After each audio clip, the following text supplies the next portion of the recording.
दोस्तों, अगर आपका भी सपना है कि अगर आपका एक बिज़नेस हो और आप अगर अभी जो भी जॉब कर रहे हैं या करने वाले हैं, तो इसके साथ-साथ आपको एक बात के साथ में ना एक पैसिव इनकम का एक सोर्स होना चाहिए। बिकॉज़ लाइफ़ में जॉब आप कब तक करोगे? 10 साल, 20 साल, 15 साल।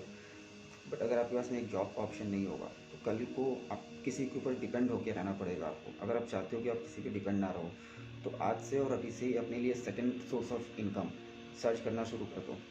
पैसिव इनकम के लिए बहुत सारे ऐसे सोर्सेज हैं, जैसे कि आप अपना एक यूट्यूब चैनल बना सकते हो। 1 से 1.5 साल लगेंगे उसमें, अगर आप ख़राब से ख़राब भी अगर आप वीडियो बनाते हो तो 1 से 2 साल में आपके पास में एक ठीक ठाक अमाउंट हो जाएगा पैसिव इनकम के लिए। और इसके साथ ही साथ आप कोई स्किल्स या कोई एक एजुकेशन पॉइंट या एजुकेशन सेक्टर से आप जुड़ जाइए एज अ फ्रीलांसर। आप एजुकेशन सेक्टर में भी आप लोगों को हेल्प कर सकते हैं, या फिर आप देख लीजिए कि आपके साथ में आपको क्या स्किल आती है, तो आप उस स्किल्स के अकॉर्डिंग आप लोगों को ट्रेन कर सकते हैं। जैसे मुझे आती है बिज़नेस कंसल्टिंग, सो मैं आप लोगों को ये बताऊंगा कि बिज़नेस में कौन कौन सी गलतियाँ नहीं करनी है। हाय, मेरा नाम है उत्कर्ष श्रीवास्तव। मैं पिछले 5 सालों से इस बिज़नेस लाइन में हूँ। और लास्टली मैंने अपना एक प्लेसमेंट कंसल्टेंसी और एक प्लेसमेंट एजुकेशन कैरियर सेंटर खोला था, और वो भी अभी मेरा कंटिन्यू चल रहा है। इसके साथ ही साथ मैं ट्रेनिंग देता हूँ as a business consultant businesses को, वो अपने बिज़नेस को कैसे ग्रो करें ऑनलाइन एंड ऑफलाइन। कंटिन्यू करते हैं वीडियो की तरफ।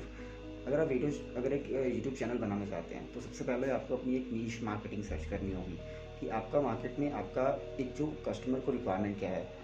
दूसरी चीज़ दोस्तों, कि आप अपने स्किल्स से आपको आपके जो पैशन है उसको भी आपको थोड़ा फाइंड आउट करना होगा कि आप किस तरह की चीज़ें मार्केट में डिलीवर कर सकते हैं। ज़रूरी नहीं है कि जो आपको पसंद आए वही चीज़ मार्केट को पसंद आए, तो आप मार्केट की डिमांड के अकॉर्डिंग आप चीज़ें सप्लाई करें। दूसरी चीज़ दोस्तों, कि जब भी आप मार्केट में उतरें, तो आपके पास में कोई ना कोई एक ऐसा सर्विस होना चाहिए, ऐसा प्रोडक्ट होना चाहिए जिसकी मार्केट में डिमांड हो।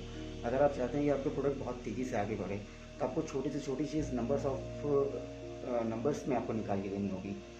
तो इसके साथ ही साथ दोस्तों, कि अगर आप अपने कस्टमर की सर्विस अगर आप अच्छी देते हैं, तो उसके साथ में आपको अपने प्रोडक्ट की भी मार्केटिंग करनी होती है। तो मार्केटिंग के लिए दोस्तों, स्टार्टिंग में आपके पास में बहुत सारे पैसे होने चाहिए। तो पैसे के लिए पैसे तो है, फंडिंग के इस्तेमाल होते हैं। जैसे कि फंडिंग के लिए अगर आप अप्लाई करते हैं कहीं पे भी, तो फंडिंग आपको ईज़िली नहीं मिलती है। तो फंडिंग के लिए दोस्तों सबसे बड़ी बात है कि जो भी आपका बिज़नेस है वो छोटे में ही स्केल करना, अच्छे से स्केल करें। जैसे कि आप पुराने ज़माने में देखते थे कि हम लोग अगर घर पे बोलते थे कि भाई हमने इतना काम करना है, तो वो पूछते थे ना कि 100 रुपये में आपने कितना लगाया, आपकी बचत कितनी हुई। अब बचपन में दुकान लगाए होंगे कभी स्कूल में या किसी फंक्शन में, तो वहाँ पे भी एक एक्सपीरियंस होता था बिज़नेस कंसल्टेंट का, हमारे स्कूल्स में भी होते थे। तो वहाँ पे हम लोग को बताया जाता था कि हम लोग को 100 रुपये दिए जाते थे। देन वहाँ पे हम लोग फिर 100 रुपये से या 40 रुपये, 50 रुपये से हम लोग को ये दुकान लगाते थे। और दुकान लगाने के बाद में शाम को जब वो दुकान फटती थी, तो फिर हमसे पूछा जाता था कि तुम्हारी जो एक आपने इन्वेस्टमेंट कितना किया। मान लो मेरा इन्वेस्टमेंट 50 रुपये का रहा। अब 50 रुपये में से मान लो मैंने नींबू पानी का बिज़नेस किया, तो उस 50 रुपये में से मैंने 20 रुपये के नींबू खरीदे, 15 रुपये की मैंने चीनी खरीद ली, 20 रुपये की चीनी खरीद ली, 5 रुपये का हमने 15-20 गिलास खरीद लिया। हमने उसका रेट रखा, मान लो 5 रुपये रखा या 10 रुपये रखा नींबू पानी का रेट। 10 रुपये भी रखा, अगर हमने मान लो कि एक दिन में अगर हमने 30 गिलास नींबू पानी बेचा, तो हमारा जो अर्निंग हुआ वो हमारा 300 रुपये हुआ। ठीक है, तो यहाँ पे आपने क्या देखा कि हमने 50 रुपये लगाया और हमने वहाँ से 300 रुपये की अर्निंग की। तो ये जो एक मुनाफा होता है, इसमें अब आपको फिर कॉस्ट कटिंग करनी होती है। तो इस तरीके से आप, ज़रूरी नहीं कि आप बहुत बड़ा बिज़नेस स्टार्ट करें। हर बड़े की शुरुआत छोटे से होती है। अगर आप छोटे से ही स्टार्ट कर सकते हैं तो बहुत अच्छी बात है। आप छोटे से स्टार्ट करिए और धीरे धीरे करके उसको स्केल करते जाइए। अगर आपके पास में अगर एक बहुत बड़ी फंडिंग नहीं है, तो ये कोई बहुत बड़ी बात नहीं है। देखिए, अगर आपको आगे चल के कोई फंडिंग देगा भी, तो सबसे पहले वो ये देखेगा कि आपके पास में ये पोटेंशियल है क्या कि उस पैसे को आप बढ़ा सकें। अगर आपके पास में ये पोटेंशियल है, तो आपको उसकी ज़रूरत नहीं है।